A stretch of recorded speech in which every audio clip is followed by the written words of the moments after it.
दोस्तों, इस वीडियो में आपका स्वागत है। आज हम परिमेय संख्याओं के क्रम विनिमेय गुणधर्म के बारे में पढ़ेंगे।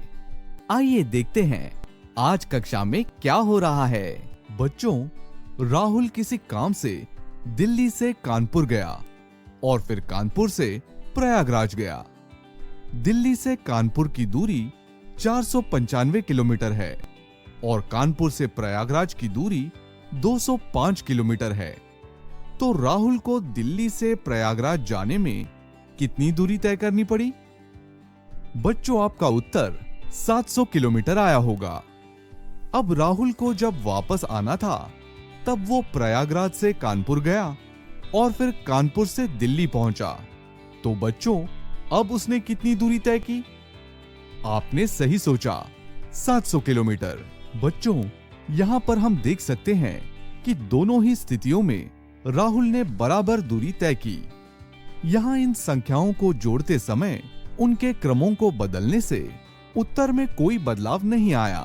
सर, यहाँ दो पूर्णांकों को जोड़ा जा रहा है, इसीलिए हर स्थिति में योगफल समान आया, क्योंकि पूर्णांकों का योग क्रम विनिमेय यानी कम्यूटेटिव होता है। सही कहा सोहन। अब क्रम विनिमेयता का अर्थ भी सबको बताओ। सर, विनिमेय का अर्थ है अदला बदली और क्रम विनिमेय का अर्थ है क्रमों की अदला बदली करना।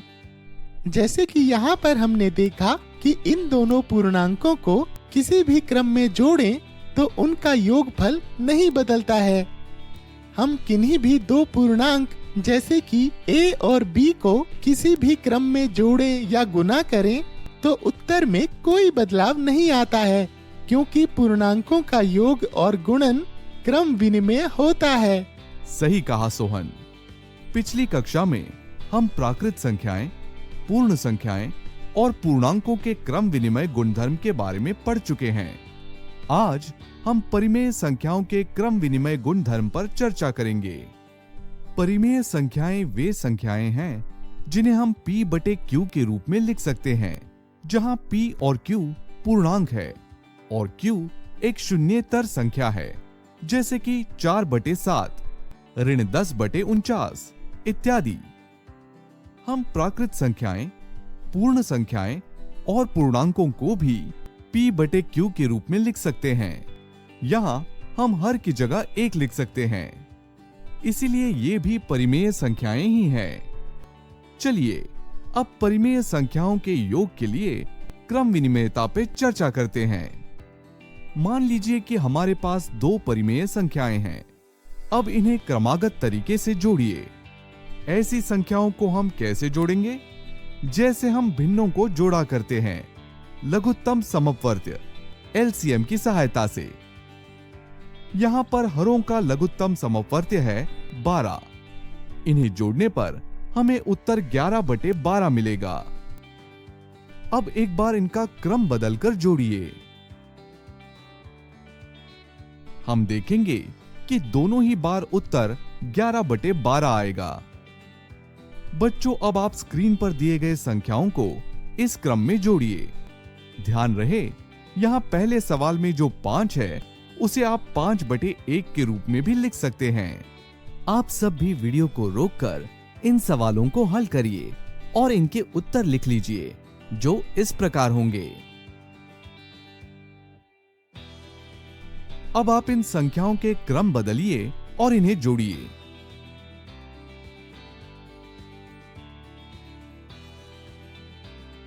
सर, क्रम बदलने पर भी हमारा उत्तर वही आया।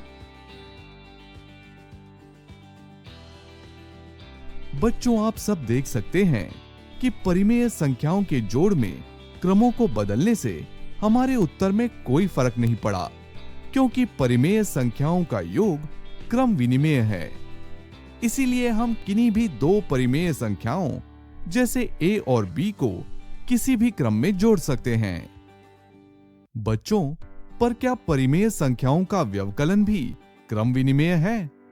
सबसे पहले दो परिमेय संख्याएं लेते हैं, जैसे कि 3/4 और ऋण 5/6।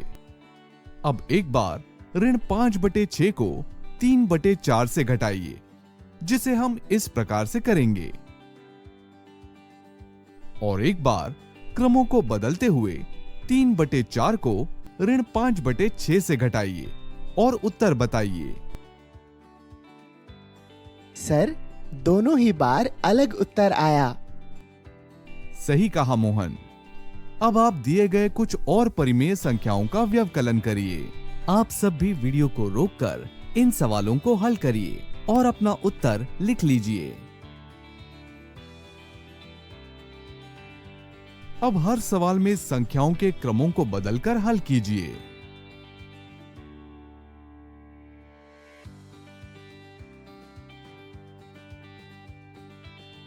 दिए गए हर सवाल में संख्याओं के क्रमों को बदलने से हमारा उत्तर अलग आया है। हम यहाँ देख सकते हैं कि व्यवकलन में संख्याओं के क्रमों को बदलने से हमारा उत्तर बदल जाता है, क्योंकि परिमेय संख्याओं का व्यवकलन क्रम विनिमेय नहीं है। इसीलिए हम कह सकते हैं कि किन्हीं भी दो परिमेय संख्याओं a और b के लिए a घटा b, b घटा a के बराबर नहीं है। चलिए आगे बढ़ते हुए एक और संक्रिया गुणन पर चर्चा करते हैं। क्या परिमेय संख्याओं का गुणन भी क्रम विनिमेय है? चलो देखते हैं। इसके लिए हम दो परिमेय संख्याएं लेते हैं। इन दोनों संख्याओं का गुणन करिए। उत्तर आया 35/12। अब इन संख्याओं के क्रमों को बदलते हैं। सर, अभी भी हमारा उत्तर 35/12 ही आया। अब आप सब इन सवालों को हल करिए। इन सवालों को हल करने के बाद आपका उत्तर इस प्रकार से आया होगा। अब इन संख्याओं के क्रम बदलकर गुना करिए। सर, संख्याओं की अदला बदली से हमारा उत्तर नहीं बदला। सही कहा मोहन। ऐसा इसलिए हो रहा है क्योंकि परिमेय संख्याओं का गुणन क्रम विनिमेय है। व्यापक रूप से किन्हीं भी दो परिमेय संख्याओं a और b के लिए a गुणा b बराबर b गुणा a होता है। बच्चों, अब हम परिमेय संख्याओं के भाग के लिए क्रम विनिमेयता की जांच करते हैं। अब दी गई दो परिमेय संख्याओं को ध्यान से देखिए और इन्हें इस क्रम में विभाजित करिए। ध्यान रहे 2 की घात 2 बराबर 4 होता है। अब इन संख्याओं के क्रम को बदलकर विभाजन करिए। इससे आपको क्या पता चला? सर, यहाँ पर तो दोनों ही बार उत्तर एक ही आया। बच्चों, क्या इस उदाहरण से हम कह सकते हैं कि परिमेय संख्याओं का विभाजन क्रम विनिमेय है? चलिए कुछ और उदाहरण देखते हैं। बच्चों, अब इन परिमेय संख्याओं को देखिए और इसी क्रम में भाग करके उत्तर अपनी कॉपी में नोट कर लीजिए। अब इन संख्याओं के क्रमों को बदलिए और कॉपी में उत्तर लिखते हुए इनकी तुलना करिए। सर, इस सवाल के लिए क्रमों को बदलने पर हमारा उत्तर अलग आया। जब हम 0 को 5 से विभाजित करते हैं तो उत्तर 0 आता है, लेकिन 5 को 0 से विभाजित करने पर उत्तर 5/0 मिल रहा है। 5 को 0 से विभाजित करने पर हमें अपरिभाषित उत्तर मिलता है।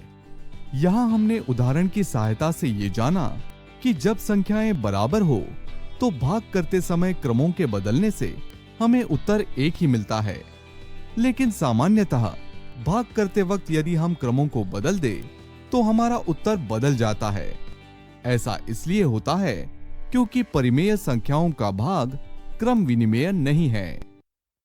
तो दोस्तों, इस सत्र में हमने सीखा परिमेय संख्याओं का योग और गुणन क्रम विनिमेय होता है, पर व्यवकलन और भाग क्रम विनिमेय नहीं होता है। अगली वीडियो में हम इससे जुड़े कुछ उदाहरण देखेंगे। इस सत्र में इतना ही। मिलते हैं अगले सत्र में। धन्यवाद।